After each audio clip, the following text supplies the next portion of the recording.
कई लोग मुझसे कह नहीं रहे हैं, बट ये कहानी बहुत ज़्यादा कंफ्यूजिंग है, इसलिए बता दूँ। ये एक मल्टीवर्सल कहानी है।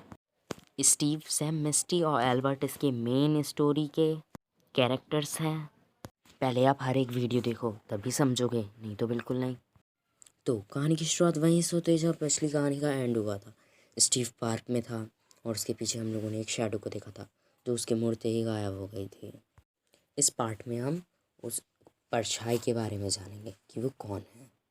इस कहानी का सीन मुड़ता है और सीधा जाता है स्टीव से एल्बर्ट की ओर। एल्बर्ट पेपर की तैयारी कर रहा होता है, वो एग्ज़ाम के लिए फोकस कर रहा होता है। तभी वो परछाई आके उसे हिप्नोटाइज कर लेती है और कहती है अपनी आत्मा तुम मुझे दे दो, और एल्बर्ट हाँ कर देता है क्योंकि वो हिप्नोटाइज होता है। ऐसा होते ही वो स्टीव को फ़ोन लगाता है और अपने घर पे बुलाता है। वो कहता है मुझे तुम्हारी स्टोरी बहुत ज़्यादा पसंद है।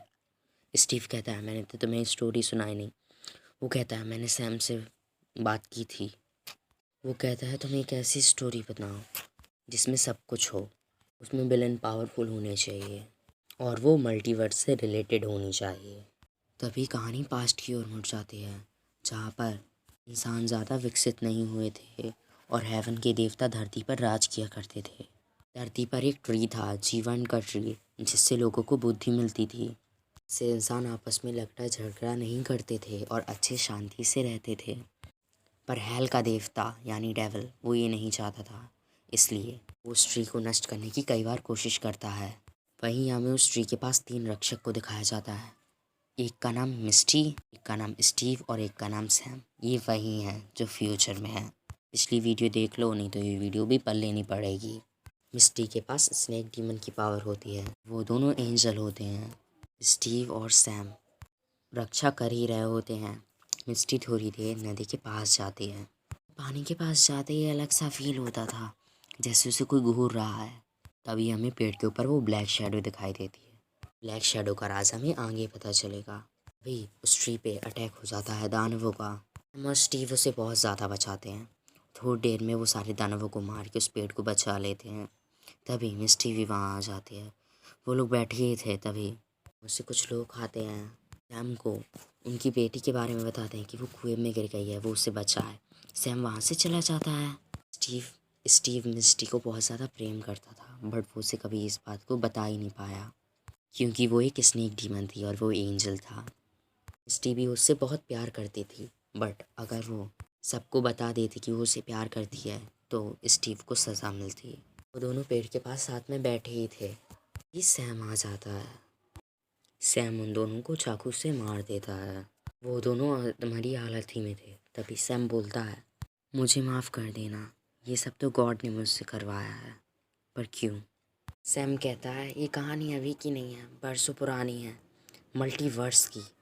जब भी तुम दोनों का जन्म होता है सबसे पहले एक स्टार टूटता है और हम लोगों के पास एक चेतावनी आती है जिसमें अगर तुम दोनों को एक दूसरे से प्यार हो जाए और एक पिछड़ जाए तो तुम पूरी दुनिया को ख़त्म कर देते हो।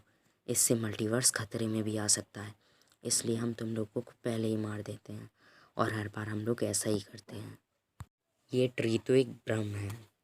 जरा सर स्टीव के पास पावर ये है कि वो मुझे यानी सैम को जो भी स्टोरी सुनाएगा वो सच हो जाएगी और तुम उसकी हमेशा पावर्स बढ़ाती हो या उसके साथ रहती हो तो जितने भी डीमंस होते हैं वो तुम दोनों की ओर आकर्षित होते हैं। अगर मिस्टी ने तुम्हें मार दिया तो उसकी पावर्स वो किसी को भी दे सकती है, यानी तुम्हारी पावर्स वो किसी को भी दे सकती है। हमने तुम्हारी मेमोरी इरेज कर दी है और तुम देखना चाहते हो तो एक एप्पल खाओ जो कि उसी पेड़ का गोल्डन एप्पल होता है, बट वो तो एक भ्रम था। वो कहता है ये पेड़ एक भ्रम है बट ये एप्पल नहीं, और ये कोई अमर देने वाला पेड़ नहीं है, ये तुम्हारी यादों का पेड़ है जो करोड़ों सालों और यूनिवर्स से जुड़ी हुई है। तभी हम फ्यूचर में वो पेड़ देख पाते हैं जो कि सूख चुका था, जिस पे अजीब चित्र बने थे। ये वही है, बट वापस अब कहानी हम लोग पास्ट में चलते हैं। तभी स्टीव और मिस्टी गायब हो जाते हैं और नदी के पास से वापस आते हैं। स्नेक डीमन को ये सब पता चल चुका था, उसे उसी ब्लैक शैडो ने बताया था, इसलिए वो दोनों बच गए थे। सैम का आगे क्या होगा ये देखने के लिए आपको पूरी वीडियो देखनी पड़ेगी, बट नेक्स्ट वाली, क्योंकि ये पार्ट यहीं पर ख़त्म हो गया है। अगर है ना ऐसी वीडियो देखनी है नोटिफिकेशन के लिए चैनल को लाइक कर दो, नहीं, चैनल को लाइक कैसे करो, वीडियो को लाइक करो, चैनल को सब्सक्राइब करो और कमेंट करना ना भूलें। सपोर्ट के लिए एक कमेंट तो कर ही दिया करो, चाहे वीडियो को लाइक ना करो बट कमेंट ज़रूर करो। प्लीज़ एक सब्सक्राइब दे दो क्योंकि मेरा चैनल बहुत ज़्यादा डाउन पे चला है, मेरे ओनली 10 सब्सक्राइबर हैं अभी। Thank you for watching this video. Thank you, bye.